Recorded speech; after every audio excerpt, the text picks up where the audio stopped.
Assalamualaikum warahmatullahi wabarakatuh. Waalaikumsalam warahmatullahi wabarakatuh. Kami dari kelompok 2 akan mempresentasikan tugas IPS 2 yang berjudul Kehidupan Ekonomi Indonesia pada Masa Demokrasi Liberal.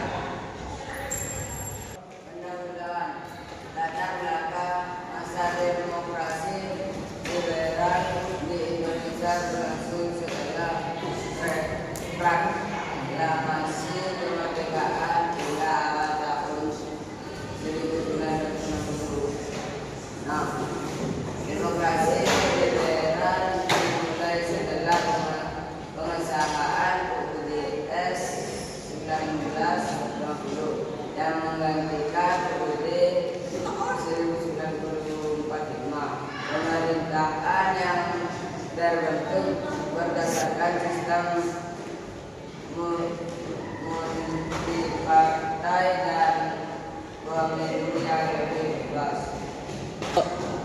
Kondisi ekonomi pasca kemerdekaan, dampak Perang Dunia II dan revolusi, kerusakan infrastruktur akibat perang dan revolusi kemerdekaan, penghancuran sektor-sektor ekonomi vital seperti perdagangan dan industri, sumber daya alam. Indonesia akan kaya sumber daya alam, namun pengelolaan yang belum optimal. Masalah ekonomi pada masa demokrasi liberal, inflasi tinggi. Inflasi yang sangat tinggi terutama akibat kebijakan ekonomi yang tidak terkoordinasi dan pemenuh kebutuhan dasar yang terbatas. Utang luar negeri. Utang luar negeri yang meningkat yang membebani anggaran negara, stabilitas politik yang lemah. Ketidakstabilan politik akibat banyaknya partai politik yang bersaing, yang berujung pada perubahan kabinet yang sering.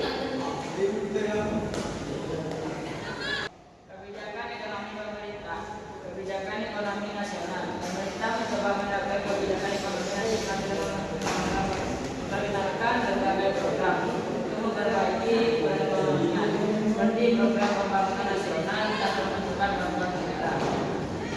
Kebijakan agraria, upaya untuk mereformasi sistem agraria dan industri agar dapat industri dan infrastruktur. Mengembangkan infrastruktur sebelum terbatas berupaya untuk membangun industri dasar. Internasional, penerimaan bantuan luar negeri, bantuan dari luar negeri barat terutama dari Amerika Serikat untuk mendukung perekonomian Indonesia. Perdagangan internasional, hubungan perdagangan dengan negara-negara Asia dan Eropa masih terbatas. Peran sektor pertanian dan perdagangan pertanian. Sektor pertanian masih memiliki peran utama permasalahan distribusi hasil pertanian yang tidak merata. Perdagangan Indonesia masih sangat bergantung pada ekspor bahan mentah seperti karet, sawit, dan hasil pertanian lainnya.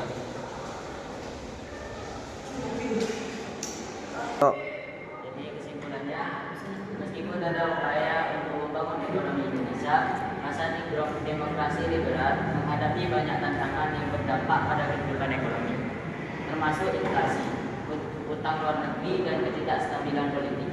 Pelajaran yang dapat dipetik, perlunya kebijakan ekonomi yang stabil dan terkoordinasi dengan baik untuk mencapai pembangunan yang berkelanjutan. Sekian presentasi dari kelompok kami, kurang lebihnya mohon maaf. Assalamualaikum warahmatullahi wabarakatuh.